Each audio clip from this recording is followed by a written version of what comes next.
Mr. Gural, you and the defendant have known each other, according to what I've read, for many years. Yes, ma'am. It is your claim that the defendant is responsible for damage that her 10-year-old son did to your car. Yes. And tell me when this incident occurred and where it happened. This incident occurred 5/6/02 Yes? in front of her house while Justin was working on his bicycle. You went to her house? Yes, I did. In your car? Yes, I did. What did you go there for? To see her. So you pulled up into the driveway or in front of Or her? in front of the house. Pulled up in front of the house, and what happened? Jan got into the passenger side. We sat in the car for a few minutes, and I said, well, hey, let's go up to the store. I wanted to go up to the store. And I cranked the engine up. And she said, okay, she was going to go She to the was store. going to go with me. And No, Justin asked, Shh, just a Justin asked, where are you going, Ma? And she told me, nowhere. So I shut the car down.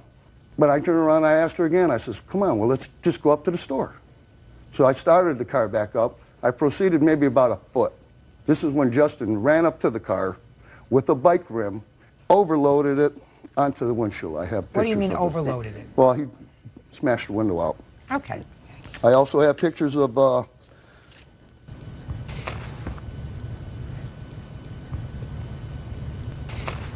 Why do you think he was so upset, Mr. Gural? because the mother pampers him too much. Wherever she goes, he's got to go. Like little Bo Beep lost her sheep, you know. Well, who else was home with him at the time? Her second oldest son, Nicholas, was home. All right, you want to tell me your version of these events? Yes, I went into the car. I had no shoes on. I left the door open, the car door open. I never closed the door. That car door Justin was asked closed. me. Don't interrupt her. Justin asked me, Mom, you going somewhere? I said, no, I am not going anywhere. And then Justin responded, my mom's not going anywhere. And then Justin came into the car, pulling me on my lap, saying, come on, my mom doesn't want to go. She said she's not going anywhere. That is when John backhanded him like this to his chest. John proceeded to go a foot about. His feet were out of the car. Then I was yelling at John. John stopped the car. Justin got out. I got out. Then John came out of the car and was upset with Justin because Justin did not want me to go, and I didn't want to go. Justin was afraid for me to go. And John hit him on the shoulder then. Justin then went to throw the bike rim, because he was changing his tire, at John. Not at the car, but it did hit the car. So you're telling me that the plaintiff put his hands on your son? Yes, he did. No, he didn't. If it was true that it happened, that's something that you would have indicated in here. Let me tell you, in case you forgot what you swore to in your answer. You said, Justin was upset because he thought John was forcing me to leave and John was drunk. Justin was trying to get me out of the car.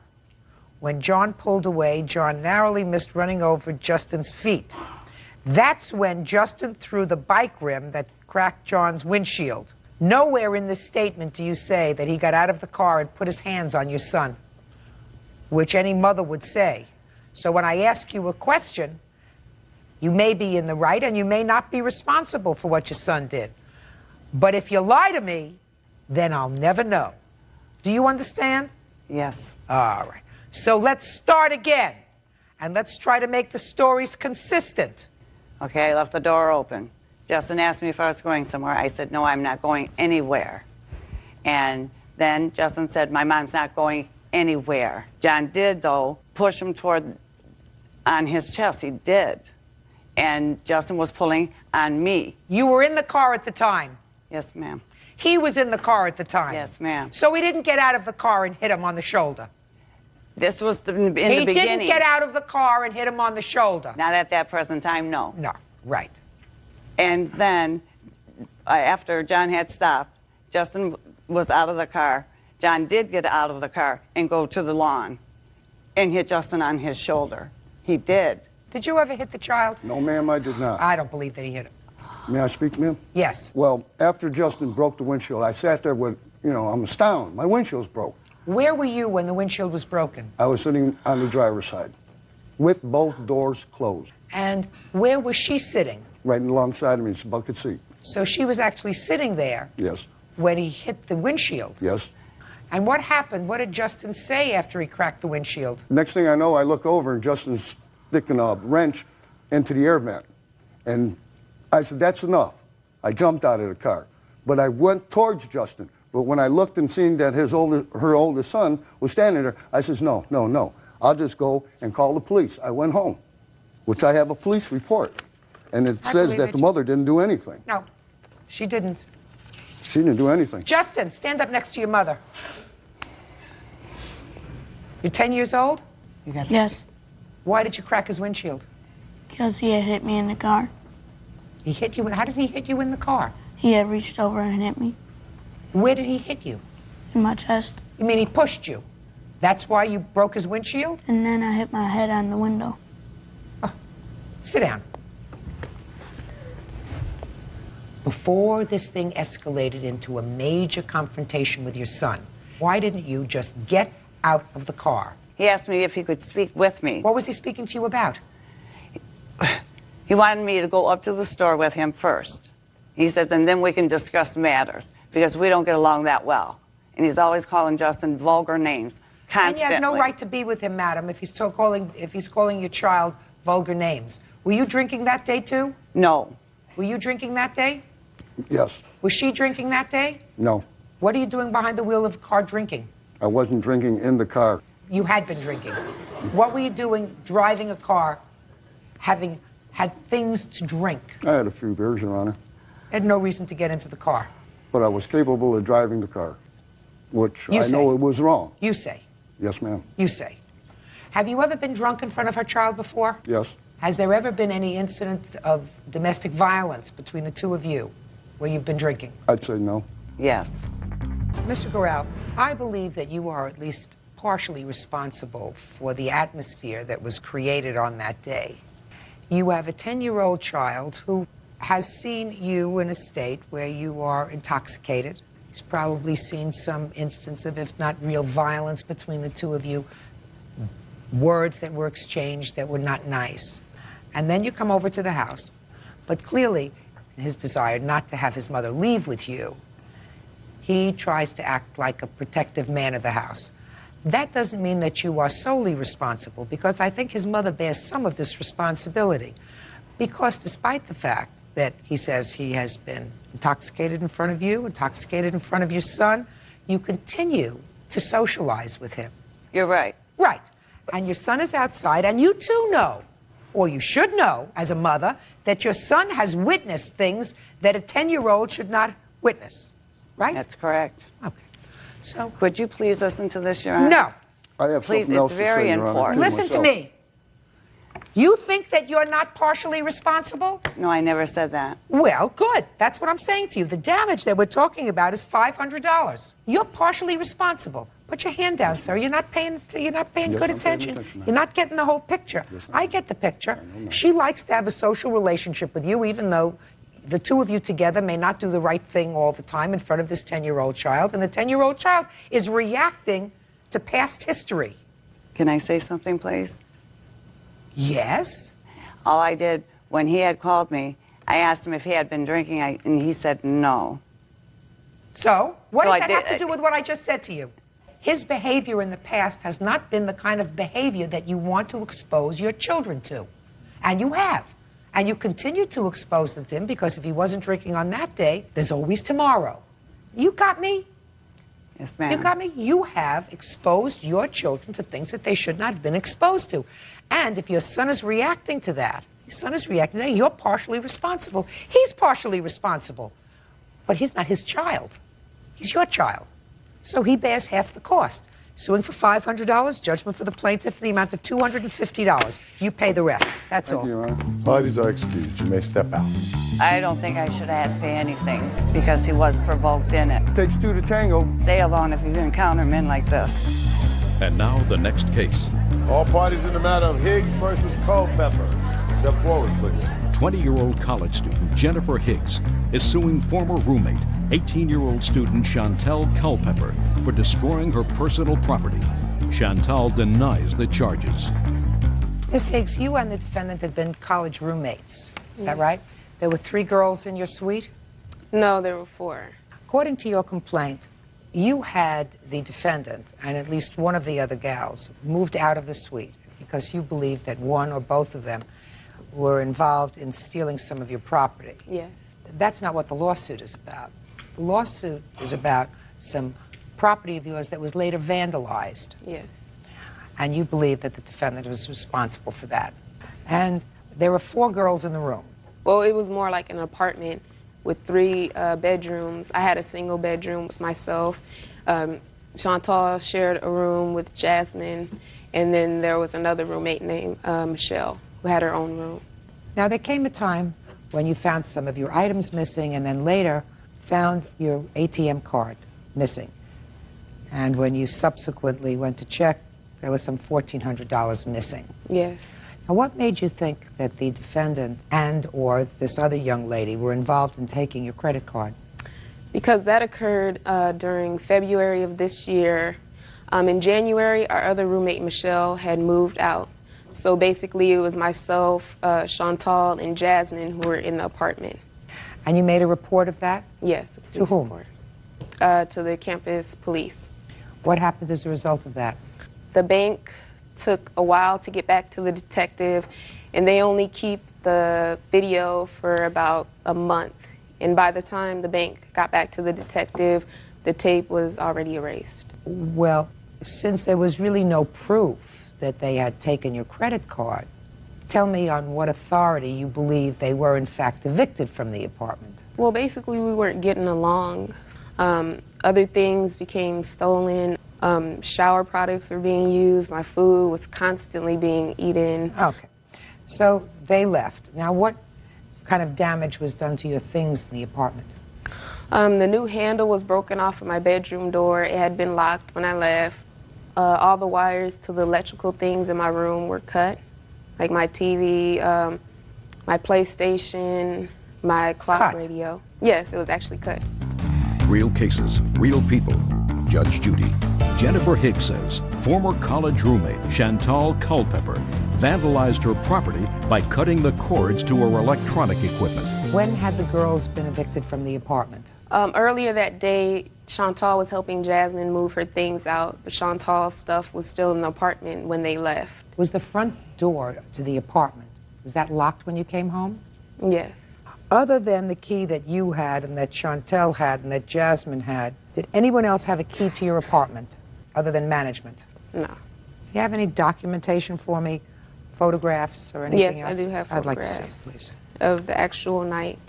And I also have police reports. See the photographs first.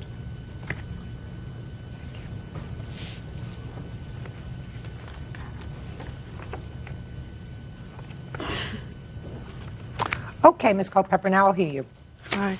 First of all, we was friends, we was cool, we threw her a birthday party, you know, went out, hung out, everything. We didn't find out about the credit card until housing told us that Jennifer had been going about writing down reports and everything, and we thinking that we was cool, you know what I'm saying? We were just friends.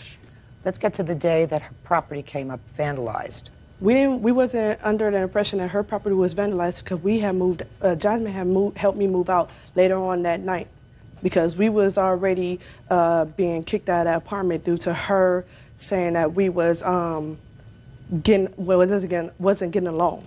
Are you living together, the two of you? No. You still friends? Yes. Have you remained friends? Yes. Mm-hmm. One of the two of you cut the wires in her room. No, we did not. Yes, you did. Oh, yes, you did. You were angry. About what? About what? About being evicted from the apartment. 3 keys. My wire was cut 3 too. keys. I don't believe that she cut the wires on her own property and broke down her door. The police report indicates that the front door to the apartment, which was opened with a key, was not damaged. The only door lock that was damaged was the door to her room.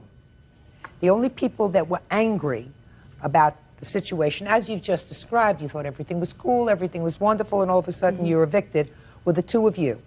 The problem is, she doesn't know which one of you did it, or which one of your boyfriends did it, or whoever was helping you move did it. She doesn't know that. But it's clear to me that one of the two of you know who did it. No question in my mind, madam. Okay. But like I Good. said, we was moving out that night. Nothing was wrong with the apartment when we left. So you mean somebody else just went in there? No, she has the window onto the balcony. Anybody could have broke in there. She could have came in there. Let me tell you why nobody don't did know. that except the two of you. Because if they came in to steal something, they would have come in and taken the property. They didn't take it. All they did was vandalize it so she couldn't use it. Now that's done by somebody who doesn't like her. Do we understand each other? No, I'm sorry, I don't. Well then, what year in college are you? I'm a freshman going on to Well, my maybe sophomore. you'll understand when you're a junior.